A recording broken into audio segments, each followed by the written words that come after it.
Once upon a time, there was a queen named Titania. She was the queen of the fairies.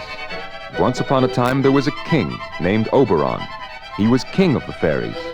Strange as it may seem, Queen Titania and King Oberon did not speak to each other, for they had had a quarrel.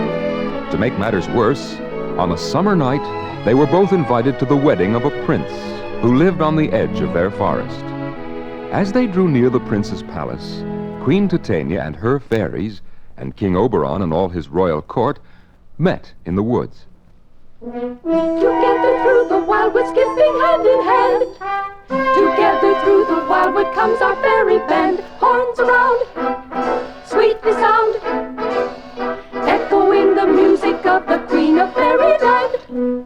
Together through the wildwood at the king's command.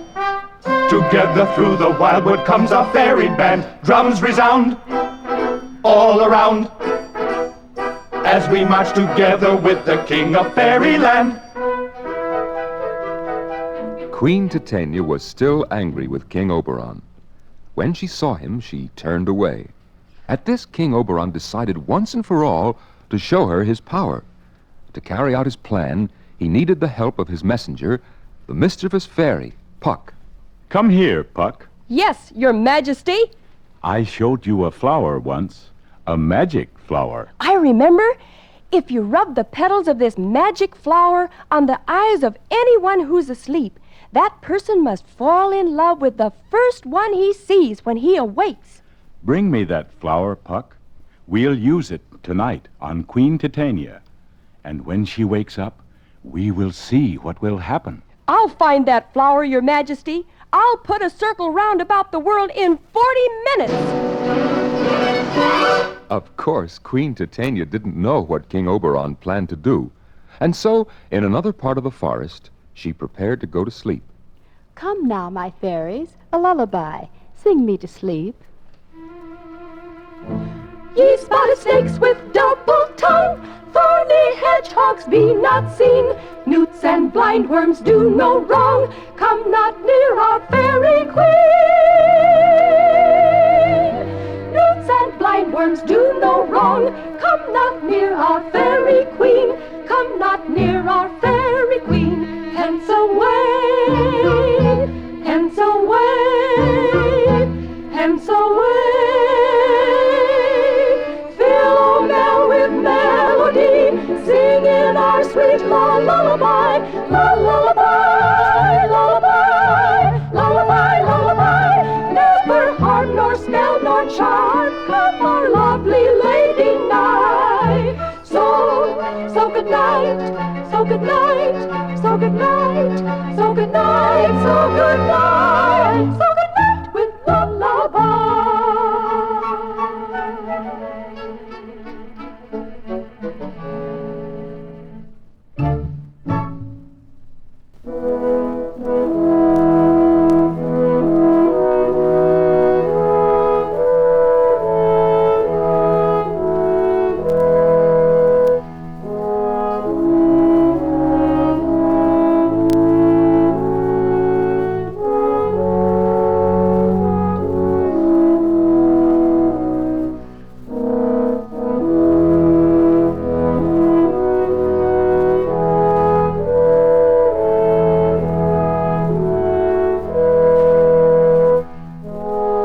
The fairies were not the only ones in the woods that midsummer night.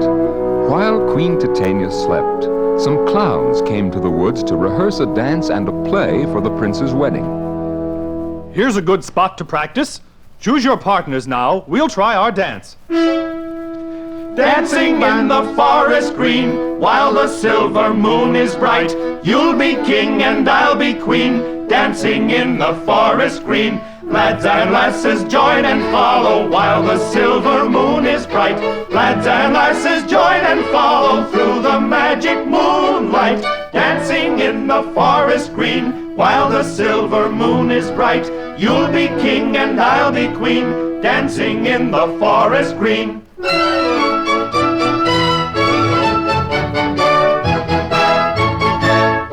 While the dancing went on, the clowns gathered round Quince, their leader, to find out who was to play each part. And now, Bottom. Ready? Let's start. You, Bottom, must play the part of Pyramus.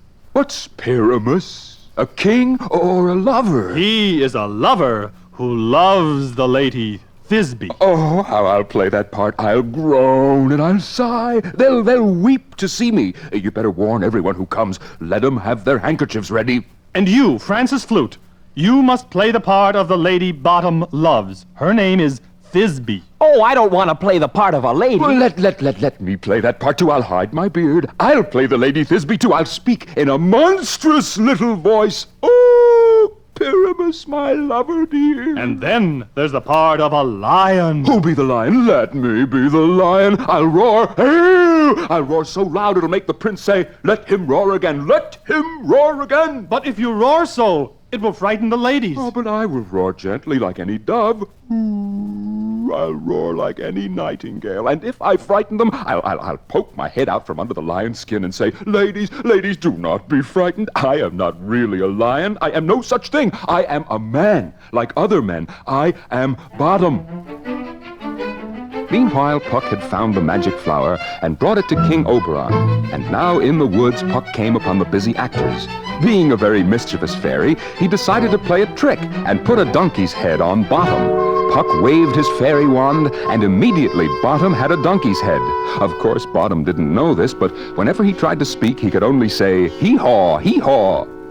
And now, Bottom, you must come in and surprise Thisbe. Here I am, hee-haw. No, that's not what you must say. You must say, Thisbe, I love you. Thisbe, hee-haw. No, you don't sound like a lover. You sound like a donkey. He looks like a donkey. Look! He really has a donkey's head on. Oh, Bottom, how you've changed. It's magic. He's bewitched. Run. Puck laughed and laughed, and as he darted in and out of the bushes, he teased the actors by changing himself into different shapes, sometimes a horse, sometimes a bear or a dog or a pig.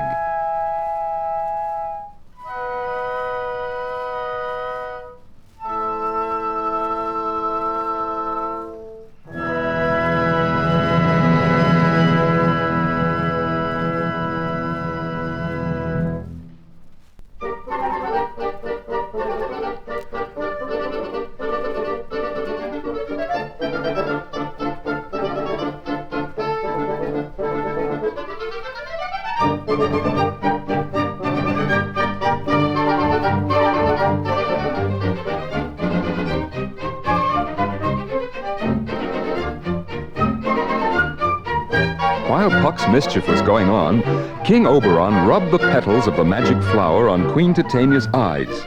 Now, you must remember, the magic spell must make Queen Titania fall in love with the very first one she sees when she opens her eyes. Oberon is waiting for Queen Titania to awaken. But look who's coming. Why, here's Puck. And who's that behind him? Hee-haw! Hee-haw! Here's the true lover for Queen Titania. Listen to his elegant voice. Awake,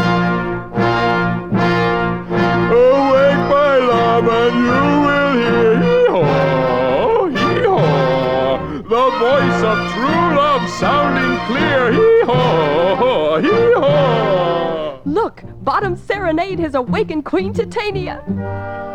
What angel awakes me from my flowery bed? Hee-haw, hee-haw.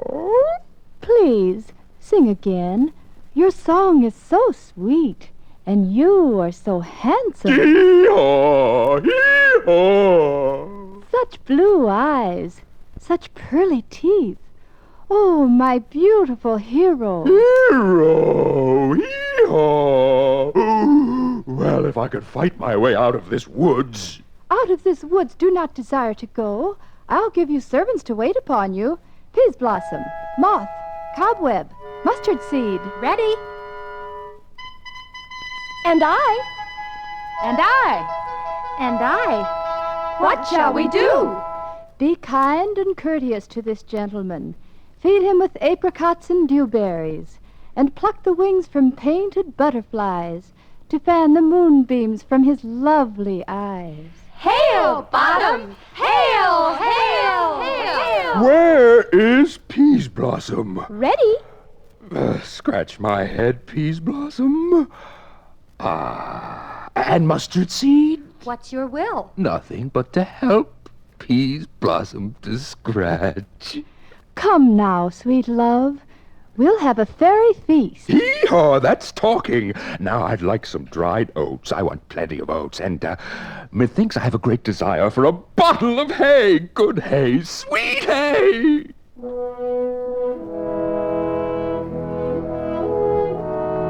But as King Oberon watched poor Titania fall in love with the silly donkey, he took pity on the queen and ended the magic spell. He ordered Puck to remove the donkey's head from Bottom, and with another magic flower, he rubbed Titania's eyes. Be as you were wont to be. See as you were wont to see. Now, Titania, wake, my sweet queen. Titania awoke. The magic spell was over.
So King Oberon and Queen Titania were friends again, and the forest rang out with laughter and merrymaking as the guests danced gaily at the prince's wedding.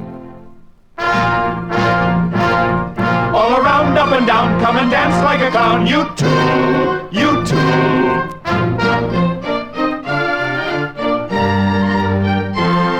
All around in a ring, and you'll do everything I do, I do.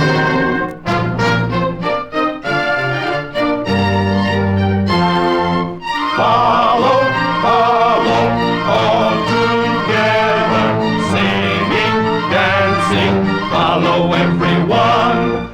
Follow, follow, all together, singing, dancing, till the dance is done. And so the dance went on far into the night, until the last tired dancer had fallen asleep. Then, when the lamps were flickering low, and the fire in the great fireplace glowed dimly, through the shadows flitted Puck and King Oberon and Queen Titania and all their fairies to bless the house of the prince and his princess. Through the house give glimmering light by the dead and drowsy fire. Every elf and fairy sprite hop as light as bird from briar. And this ditty after me, sing and dance it trippingly. Through the house give glimmering light by the dead and drowsy fire. Every elf and fairy sprite hop as light as bird from briar. And this ditty after me, sing and dance it trippingly. And now at the break of day, the fairies vanished from the house, to return to fairyland until the next midsummer night. Trip away.